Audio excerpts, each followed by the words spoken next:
I'm Brian Steele. I am a co-curator of this show. The show's title is Conversions, Evolutions, and Turning Points. And I co-curated this show with Shawna Riley. Essentially, we wanted the artist to talk about change that is inevitable. In fact, change that comes about essentially whether we want it to or not, and how we participate, how we respond to that, what our responsibilities are in this global community that we share, and basically how we're moving through that maturation. So in this show I have three pieces. These are paintings that I've done entitled AZ Trucking and AZ Played. In this case, what I was going for was trying to create a more honest and up-to-date image of what are iconic images that represent sex or sexuality for a certain generation.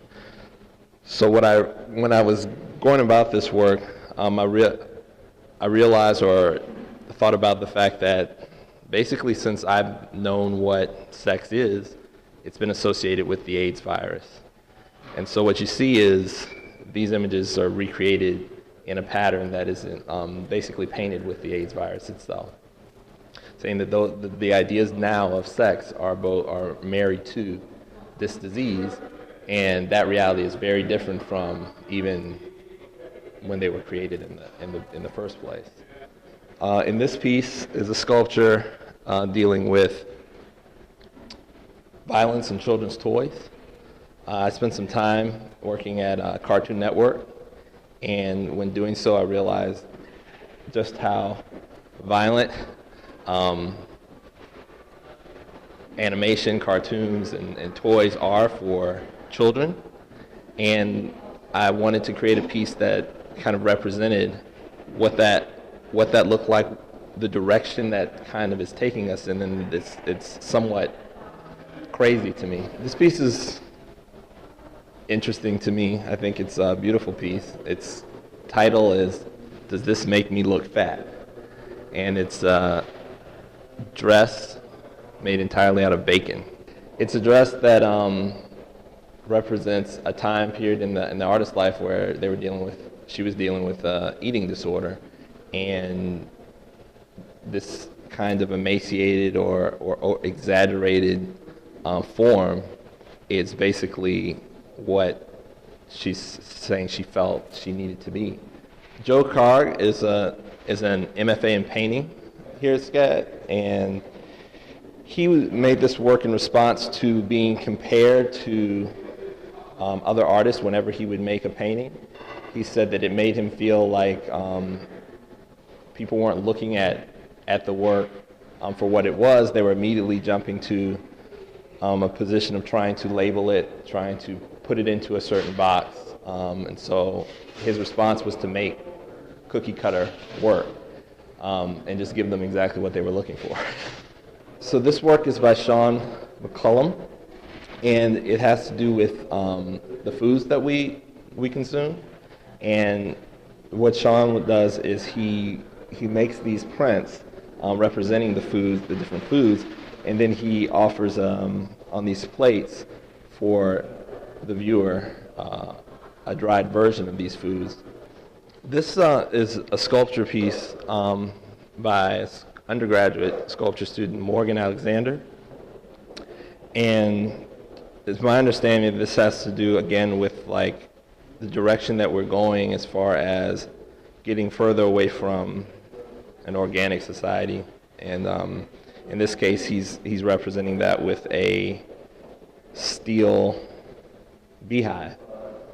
This is another sculpture, MFA student, Zach Friedline, and this is titled Regiment, and it has to do with the groups and the affiliations that our society tends to make in relationship to sports, and he's kind of making a parallel between that and what is also military regiments, and saying that there's a certain similarity between the way that we participate in sports and military action and aggression. My name is Shawna Riley, and these are the two pieces that I have in this show. They are made out of liquid graphite. They are on aluminum, and the work is dealing with the disconnect between the physical world and the mental world. And I spent a lot of years meditating, and I realized I got to the point where I could separate things like an itch from an urge to scratch it. So all of a sudden it became very obvious to me how my perceptions of the world are very different from the actual physicality. So this is what these are exploring. This one is actually called carbon trading, and I've been doing a lot of research into cap and trade and carbon emissions, and this is all graphite, which is 100% carbon. This work is by Tiana Graham. She's a BFA painting student. These are actually oil paintings that were then poured in wax and then caustic wax on top. So they're oil paintings underneath of her grandmother, and these are all the scale on these actually makes them look as if you're getting closer and closer to the face, but you're actually not. It's the same scale on all of this, but she's buried it progressively under more and more layers of wax. How we try to remember someone, we try to get closer, but it seems to get a little more and more obscure. It has to do with fading memory, and a few things that she's talking about, just how she's feeling so distant. She's trying to get closer to her grandmother, and she feels very distant from it, and she's losing that with her.